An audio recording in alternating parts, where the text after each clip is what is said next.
What's going on, everybody, and welcome to J Sports Seattle. In this video, I'm going to be talking about the Seahawks. It's been a long time since I've made a last video. Last made a video, it's been a couple months, I believe. Has been the dead part of the off season. I've been really busy too. Work has been busting my butt. Been putting in nearly like 50-hour weeks, so I haven't really had time to make videos. But I got some time now, so I'm going to just make a video on the Seahawks. It's going to be a long one for sure, most likely.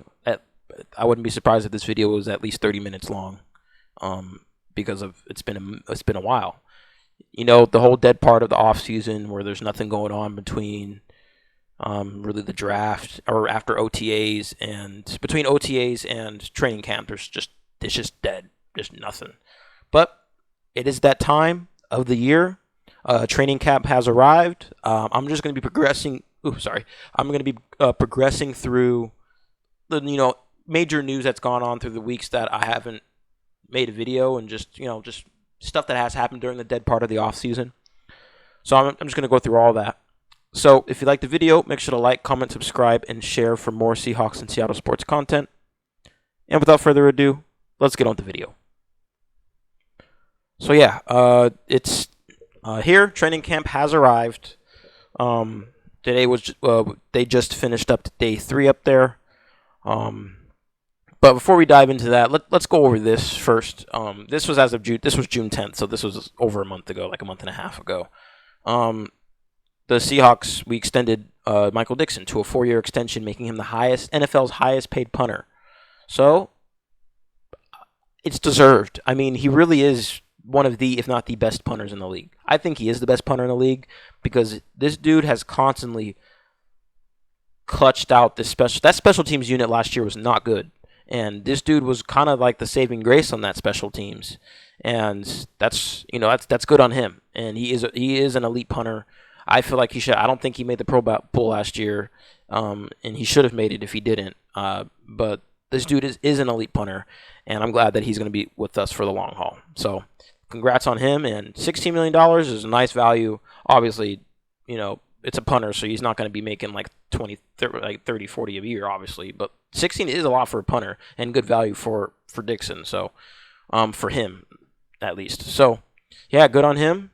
$10.2 million guaranteed, and he's going to keep pinning those balls inside the 10 like he normally does. So, excited to have him extended for sure. So, yeah, also moving on, this was more recent, but like a week ago. The Seahawks finally reached an agreement with Nick Emmanwori and Elijah Arroyo. His is fully guaranteed. I actually don't know how much he's actually getting paid. I'm going to search it up real quick. But it is fully guaranteed. So yeah, $11.6 million, fully guaranteed. This includes a $5 million signing bonus and an average annual salary of $2.9 million. So that makes him the third second-round pick in NFL history to be guaranteed, given a fully guaranteed contract. It's not there yet. And then we signed Elijah Arroyo to a 4-year, $8.8 million deal, which includes $6.87 million fully guaranteed. So probably like over 3/4 of his contract is guaranteed.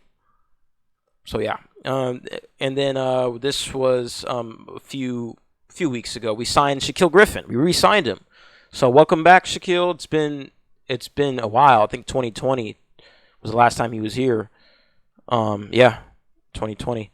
And he had a great year last year. He let's see. Doesn't say, didn't give his stats, but he had a good year. I think he had 2 picks. He had a few pass deflections. He was graded in pretty good in coverage. Played all 17 games with 3 starts. So he's back, and it's a veteran and a cornerback in our quarterback rooms. But it's kind of looking kind of thin outside of Devin Witherspoon, Reek Woolen, and Josh Jobe. There really isn't anybody else. I mean, I think I've seen Emin Ward being thrown at the slot, but Devin Witherspoon, that's his mainstay. So sometimes Witherspoon plays on the boundary and or outside, but he's mainly slot. So. But yeah, it's just welcome back, and I'm glad to have him back because he is a good corner and he is a good veteran presence in that defensive back room. So welcome back. So this is a huge one right here, but honestly, kind of expected. The Seahawks released tight end Noah Fant after 3 seasons. This was a few days ago. So I mean, I feel like it was bound to happen at some point, whether he was going to get traded or we were going to release him, because he's not a bad tight end, but he's not lived up to the first round expectations that we expect from him. So his release, which came 2 days before veterans or before training camp, so we really tried all we could to try to see if we could shop him or make things work. Just couldn't. So we saved $9 million in cash and basically $9 million in cap space. We're taking on $4.5 million in dead money. So we already had $27 million in cap space before cutting him. And now we add another $9 million. We got $35 million. Sorry. Let me search up over. Sorry if you hear that's my fingers dragging over the keyboard. Over the cap.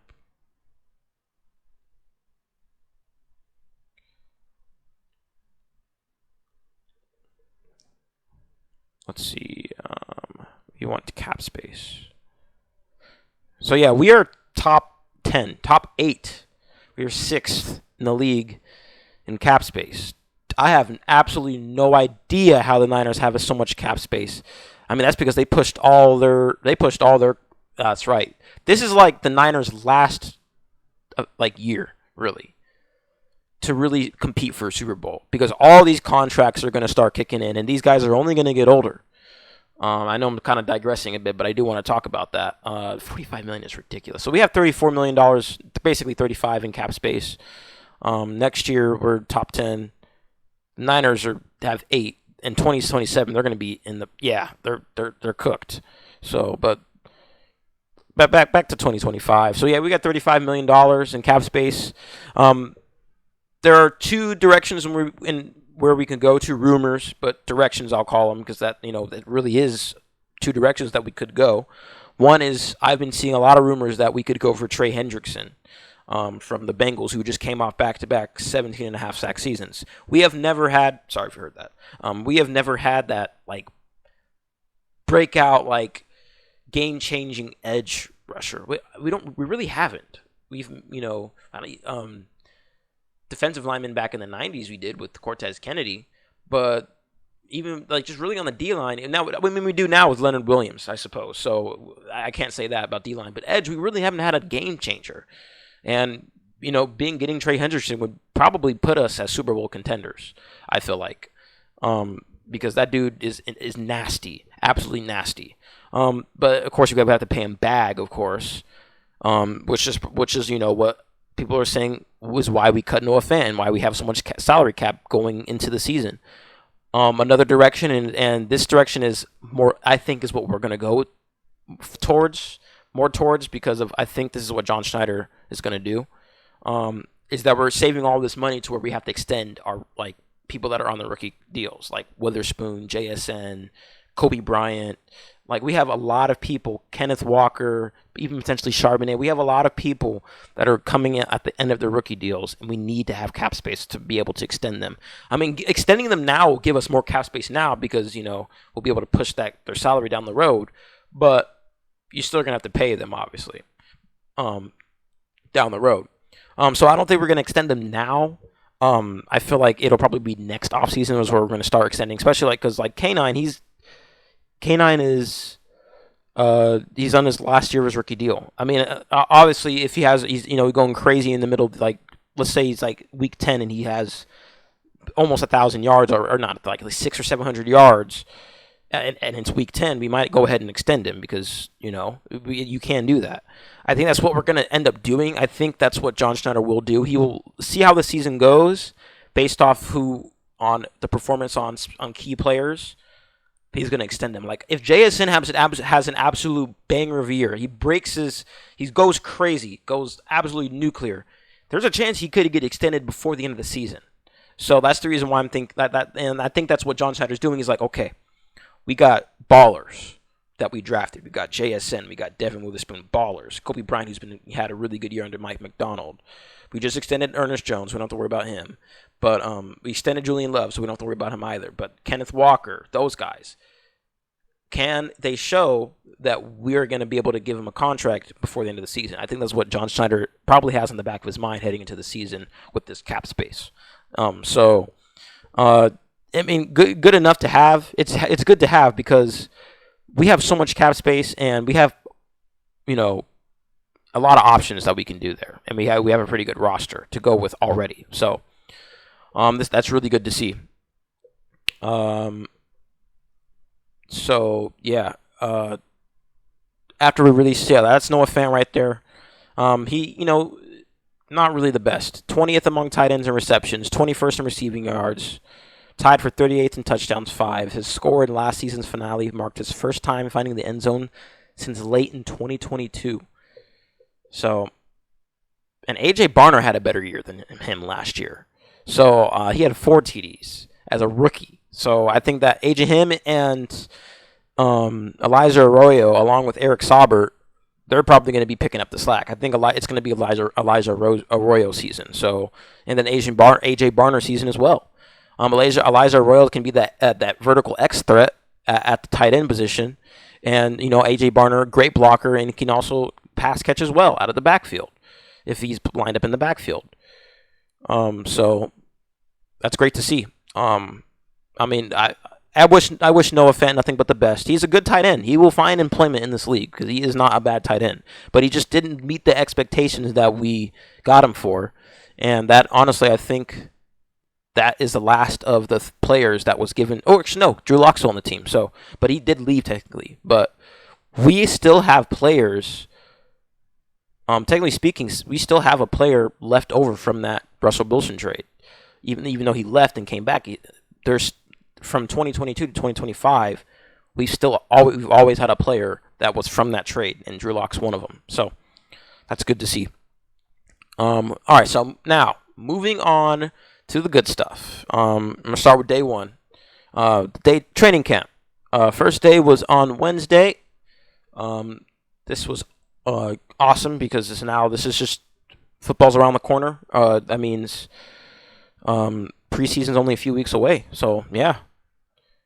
One step closer to Seattle Seahawks football for a 50th season. Next year will be the 50th year, friends. So that'll be awesome.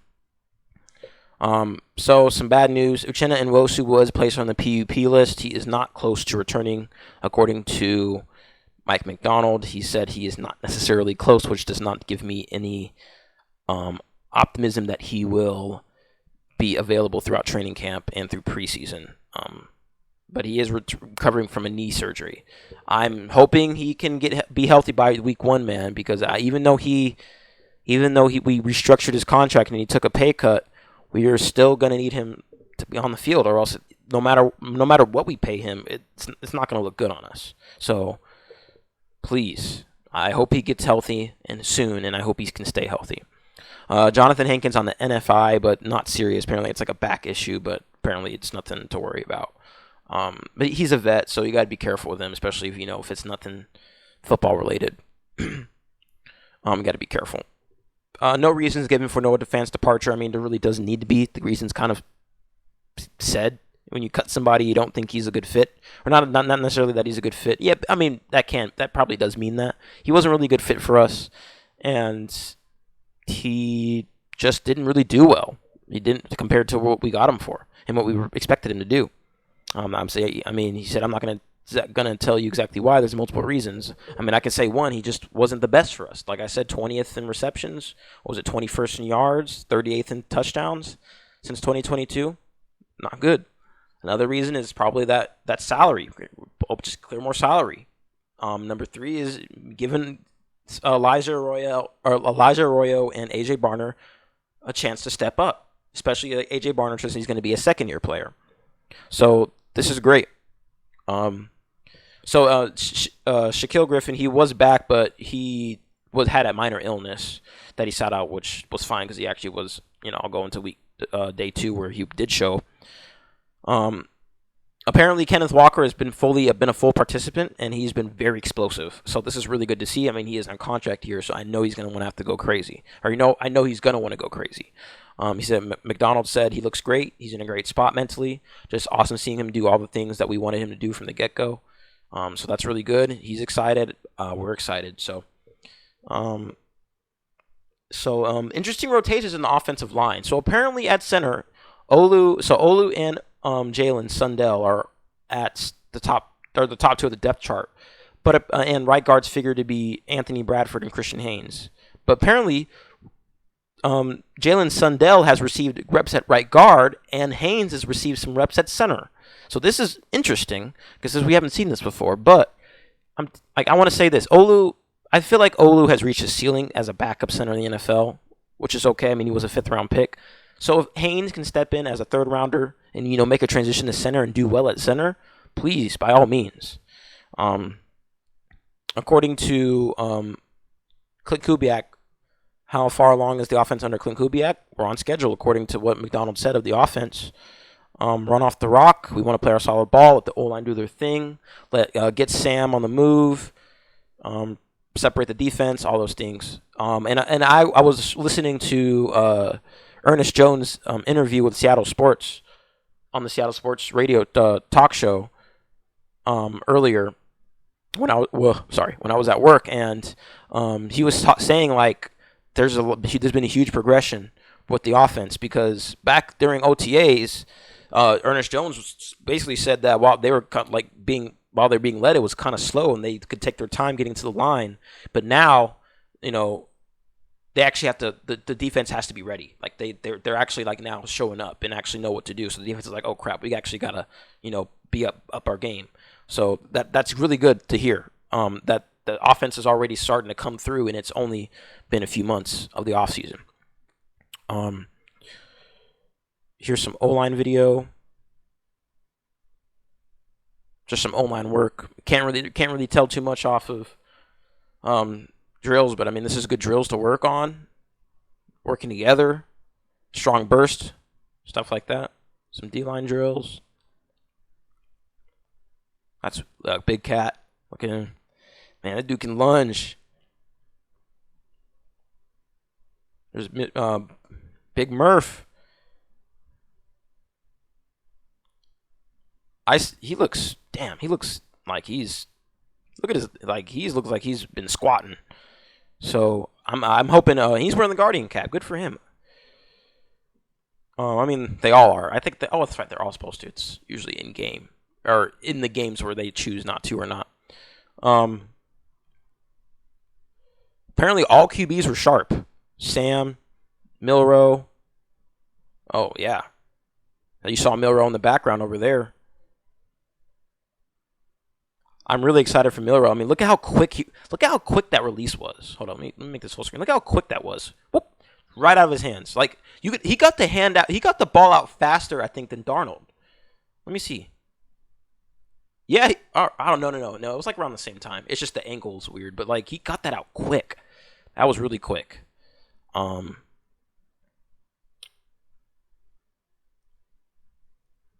Here's some more, drills. You see Darnold, Drew Lock. A little bit down the field routes. There he is again.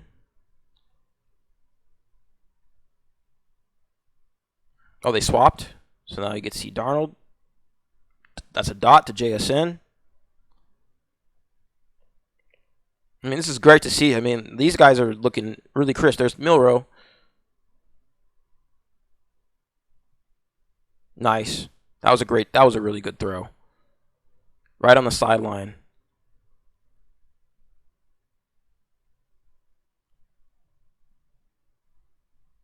Couldn't really see that's a good throw by Locke. They couldn't really see where the throw went for Milroe, but they're all looking sharp. That's good, especially for Milroe. And this was huge. This was a crazy play right here. And I think this is, one reason why we moved off Noah Fant, because we have someone that can be better than him. Look at this. Woo! Look at that toe tap. Oh my goodness. Oh man. That was a crazy play. And look at the celebration. That was a crazy play by Arroyo. And I'm telling you, I think he did, good. We're doing good with him and by cutting Fant. So yeah, I mean, he looks sharp, crisp, has great hands. Jalen Milroe to Brady Russell, a little grainy. Dot. I mean, obviously there's no pressure, but dot. Look at that. I mean, his accuracy is looking amazing.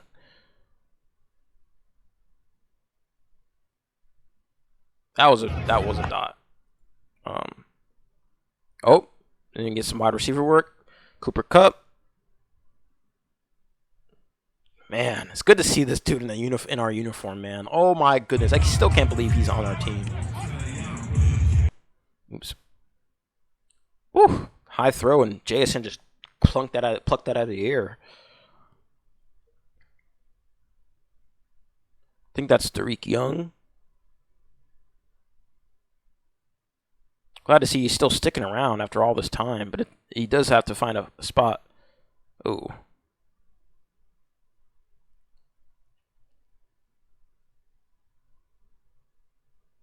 Nice. I think that's Horton. Yeah, he looks sleek, but he looks like he can run. So that's really good to see.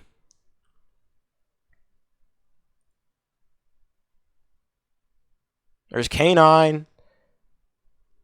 He got the visor on. Look at that. Yeah, he looks jacked, man. As long as he stays healthy. I mean, Kane, he's such a good running back. And I think regardless, hold up. I think regardless, we need to extend K9 because I mean, yes, he's been hurt, but this O-line has not done him any favors whatsoever. Like none whatsoever. 2020 where the O-line was actually somewhat okay, like it wasn't completely horrible. He popped off for over 1,000 yards from scrimmage. I think rushing yards. So like, he is a great running back when he's healthy, and we got to give him help. So yeah, that concludes day one. That's a lot right there. Glad to see it. I feel like that's a lot more than day one from last year. All right, moving on to day two. Would you like to see Jalen Milroe do some play action passing? Sure you do, and sure I do indeed. So yeah, we continue. Shaquille Griffin was on today. I mean, he's wearing Lynch's number. That's great to see, though. So 3 players sat out. Uchenna Nwosu, PUP, Riley Mills, and Jonathan Hankins, all expected. So, okay, those are exempted because they are either on the PUP or NFI list. But the 3 players that are active and didn't play were edge Connor O'Toole, cornerback Shamar John Charles, who we signed earlier, I think, this offseason, and nose tackle Justin Rogers. No big deal. 20 will be north of 20 public and non-public practices. So from now until roster day cut down. A couple more personnel notes. The only players, yeah. So another thing. Apparently from what I've, yeah. So first, let me read this. Running back drills today. Robbie Oots taking part in them while Brady Russell was working with tight ends. So read into that what you will. Robbie Oots, as you know, he was drafted. He was a tight end in college, but we drafted him and transitioned him to fullback. And I think from what I've seen here and from what I've seen like just the past couple of days, I think day 1 and day 2, seeing that Robbie Oots being doing fullback duties such as running back drills and Brady Russell being with the tight ends, I think Robbie Oots locked up that fullback spot. And Brady Russell's just going to go back to being a tight end because that's what he was. And we cut Noah Fant, so we're going to fill that void. So we'll have 4 tight ends. We'll have Elijah Arroyo, we'll have Eric Sauber, we'll have AJ Barner, and then we'll have Brady Russell. So I don't think we'll miss. I think we'll miss Noah Fant start out a bit, but over time, I don't think we're going to miss Noah Fant because we have 4 tight ends that are all pretty good on their own right and can do well. Like Brady Russell, he's caught a few touchdowns for us the past couple of years and gotten some has some nice completions, and he can block, which is good. So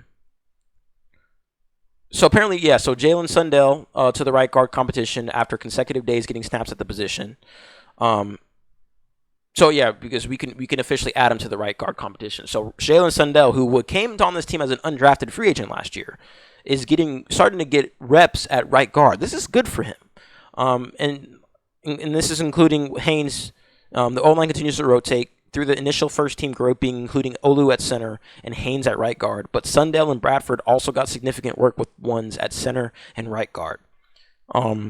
Haynes also got 1 series at center, and Sundell 1 full series with the ones at right guard. So, like, these guys are starting to get put in with the ones at center. We're trying to figure out what's right. And this is the best time to do it. This is what training camp is for. We have 20 practices to do this. With a new offensive line coach, this is what's going to happen. Jalen Milroe performing well again. It'll be one of the top things that we are going to be focusing on and hoping for. And this is one thing that just goes to his work ethic and who he is as a person. And Jalen Milroe had a heck of a practice. He was making so many plays with his arm that he did push-ups on the sideline after completing a 20-yard pass to Ricky Wright because the throw forced White to dive for it. Like, this is wow. This is amazing to see. Like, how this dude got passed up 91 times before, it's just mind baffling. I know we, technically did too, but like, we were the ones that ended up drafting him. Because, yes, work ethic doesn't necessarily translate to results, but you combine work ethic with the right coaching, and you will get results. And we have good coaching, and we got good pieces for this. So this is great to see, and this will improve, make him better. He's doing self-discipline. Not a lot of people can do that to themselves. So apparently Sam was picked off. No, it's not panic time. Offenses and defenses win. And usually at the start of training camp, offenses are a little bit slower than the defense. Defense usually picks up. But especially, if you're implementing a new offense like we are, it can be slow, but that's fine. I mean, he threw 1 interception, and it's training camp. It is training camp. You have to take all of this with a grain of salt. So it was apparently it was the safety D'Anthony Bell who has been making a very, very strong case of potentially making the 53-man roster when it's all said and done. If not, definitely a practice squad player. He baited Darnold into throwing to JSN and just caught him slacking. Boom, got him. And it was Darnold's first one of the 2-day camp. So Darnold's been doing pretty well so far. And then Sam Darnold praises the rookies on Elijah Arroyo. He said Elijah has a lot of great traits, learning the system, understanding what we're doing, every single play, understanding concepts. You can already tell he's studied a ton in the summer, and he's coming here. He's really knowing his stuff right now. We'll see as we continue to go through installs throughout the week. But he's doing a great job so far, and he's a big target and easy to find on the field. On Torrey Horton, who ran with the second-team offense, really fast, quick receiver, shifty in and out of routes, and he's picking it up just like Elijah. I can't harp it enough, but that's the biggest thing as a rookie is to just understand the system and what we're doing. Once you understand that, you're able to play fast, and I feel like he's doing a really good job of that so far. This is great to hear from a quarterback who's going to be QB1, and this is great to see. We're starting to get build continuity with one another on both sides of the ball, and that's really good to see. So Devin Witherspoon on expectations for the defense, because it's between like him and Ernest Jones are the leaders of the defense. Ernest Jones because he's the middle linebacker, which is like the quarterback of the defense. But Devin Witherspoon because he's our top 5th overall pick, 5th overall corner, former 5th overall corner. So he's been a leader, vocal leader. We just have to build on what we did last year. You'll see later on in the last season, when we started to click, teams had trouble beating us. We're just trying to be the best defense in the league this year. And I don't know if I've said this in a past video, but I'm going to say it now. This kind of gives me 2011, 2012 vibes. Because in 2011, the defense wasn't had its struggles to start off the beginning of the year, but the back half of the year, back ladder of the year, the defense was I think was the best in the league. Yeah, it was the best in the league, I think, by DVOA. And then which then turned into Legion of Boom, because 2012 was the first of 4 years of having the best 4 years straight of having the best scoring defense in the league. So that's kind of giving me Legion of Boom vibes right there. Like, I'm not even like I'm not throwing that around. I don't throw that around lightly. Like, I didn't really think that last year. I mean, I said maybe it showed some signs of it, but like this defense is low key starting to potentially go back to that. I'm like I said, I don't say that lightly. I don't think we'll be the best in the league. I mean, of course, I would hope we'd be the best in the league. I do think we'll be top 10 for sure. I think we'll be, like 7th or 8th, which is good. So a top 10 defense will get you to the playoffs and win you playoff games. Defense wins championships. So AJ Barner on one of the best quarterbacks in the league, Sam Darnold. For now, Barner is the top of tight end on the depth chart with Noah Fant gone. I know it's peak optimism season and it's evident in the quotes too, but here's what he said about his new QB. Sam has been phenomenal. He takes the time to get with the guys. He's open about communication, back and forth about what you see. His timing is something I have taken notice on and think he is good at. When he hits his drop and sees it, the ball is going to be out before you're out of your break. That's actually really good to hear. Because, in the past, sometimes he's literally said, I'm seeing ghosts. So the fact that he's comfortable seeing these routes develop before they even develop and throwing the ball before they've developed, that's really good. And obviously, that's what you want to do as a quarterback, but that's really good. I'm excited to work with him, and I think he's one of the best quarterbacks in the league, no doubt about it, and we're going to show it this year. I don't know if I've said this in the past video again, but I don't think Sam Darnold's going to replicate the success he had last year, because it's Kevin O'Connell, but also because we're not going to be giving him the ball as much as he did in Minnesota, because they're going to be running it a lot. So is that under center play action I see? Oh, how I've missed you so. Oh, same here. So yeah, Clint Kubiak's offense usually revolves around under center, so that's really good to see. Play action, yep. Classic flat. That's the classic tight end to the flat. Great to see. Sam Darnold and AJ Barner said the same thing about Elijah Arroyo, praising the rookie for how well he knows the playbook. You can already tell he studied a ton in the summer. So here we go.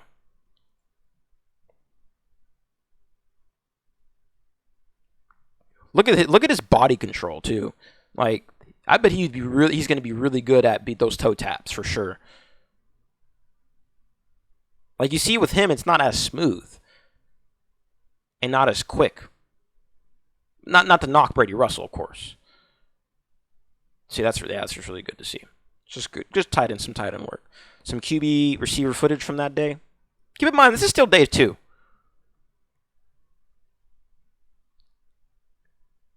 Look at Bobo. Oh, he looks fast. I really hope Bobo can do something this year, because I really like the guy. He's a good player.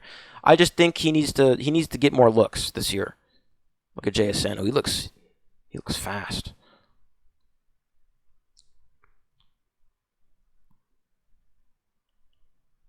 There's White.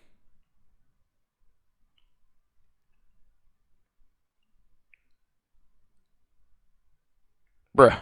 I mean, that was behind him, though. That was behind him. Good catch. So, yeah, I mean, this is great. This is good. Just some standard wide receiver footage from the QB. So, even more. Wow. Sam Darnold, Drew Lock, Jalen Milroe throw to receivers on the second day. So, we got a minute of this. Bobo does look skinnier, and he looks faster. So, that's really good to see.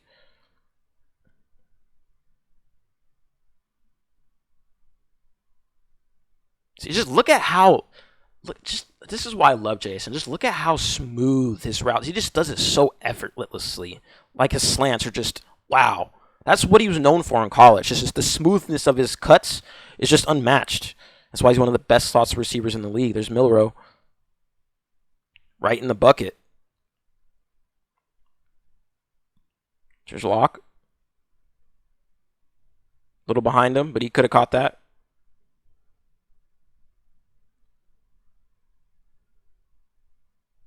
Nice.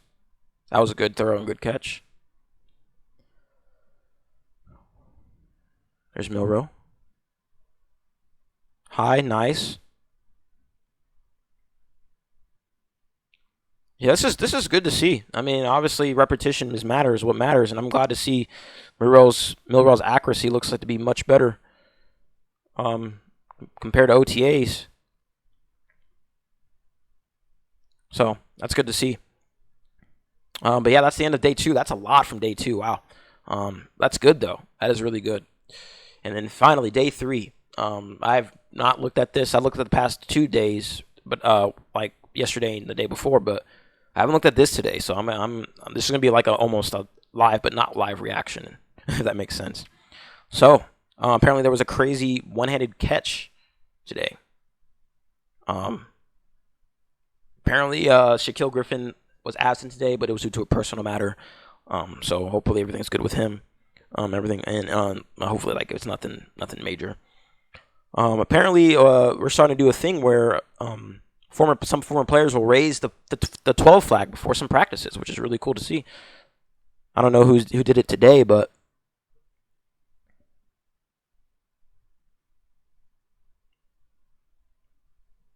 oh yeah, so that's really cool. I wonder who the... Oh, Warren Moon. Oh, that's awesome. Oh, he did that on Wednesday, and then Robert Turbin did it today. Nice. All right, so moving on to notes and quotes. Christian Haynes is in the center competition. Wow. So the Seahawks have a lot of bodies vying for starting spots at center and right guard. The only positions along the offensive line without a clear-cut starter. Sorry.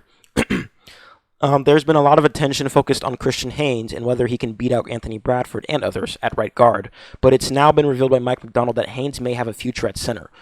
That's huge, because obviously we drafted him to be a right guard, but like if this dude can find himself as a center in this league, that'd be huge for him.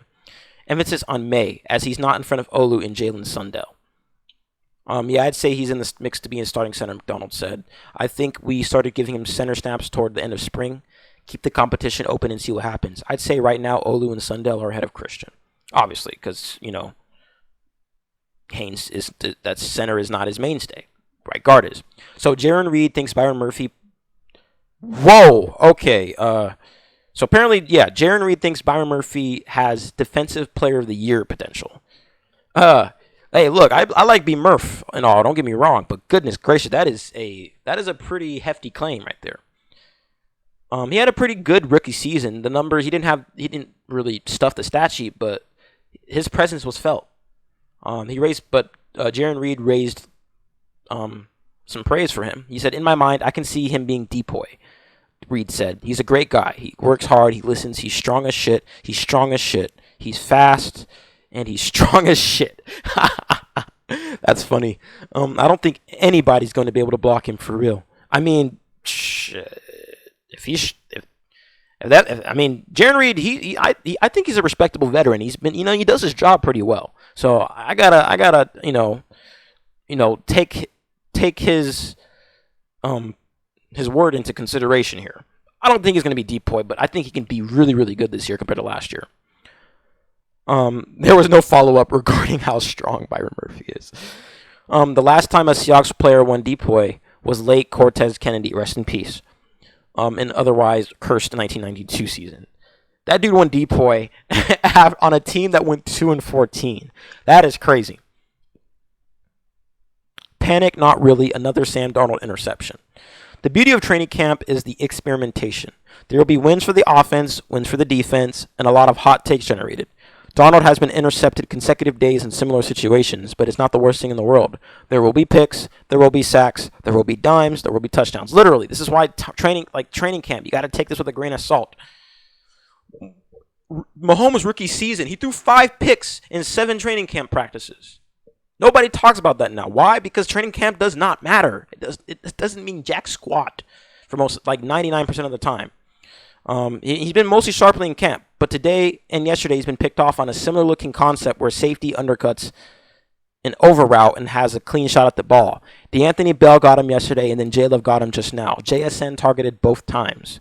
So that's something that he's going to have to work on, and I'm sure he knows. In an earlier drill, Sam had a nice throw to JSN on a post against starting secondary. JSN kept running to the end zone, but likely would have been a collision at catch point with Kobe in live setting. But this is to say that Sam and JSN mostly been in sync, save for a couple throws, which is great to see. Because I think he can transition from having Jordan Addison, who was a pretty good slot receiver in his own right, to JSN, who's arguably a better slot receiver than Addison, in my opinion. So JSN teases the rivalries jersey, which is cool. Then there's the training camp, or the end video, or an end of practice meeting from Mike McDonald. I'm not going to watch that, though. Bryce Cable Dude just took hyping up the crowd to a new level. Here was the rookie's right guard just now at the start of today's practice, the team's third of training camp. This dude was in the crowd. That's crazy. Good for him. May not get a roster spot, but he could get to be on the practice squad just for vibes, which is, what you want to see. That's cool. A check-in on the offensive line. So, yeah, all three Seahawks QBs drilling with the O-line. Sam Darnold with the first-team group of Charles Cross, Gray Zabel, Olu, Christian Haynes, and Abe Lucas. Later in the drills, Haynes and Olu swapped spots.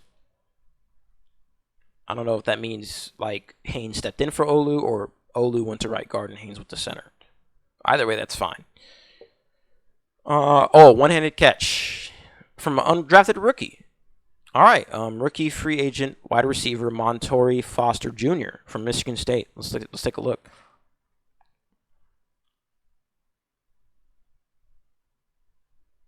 Ooh, whoa, he caught that. Whoa. He caught that. What? He gripped.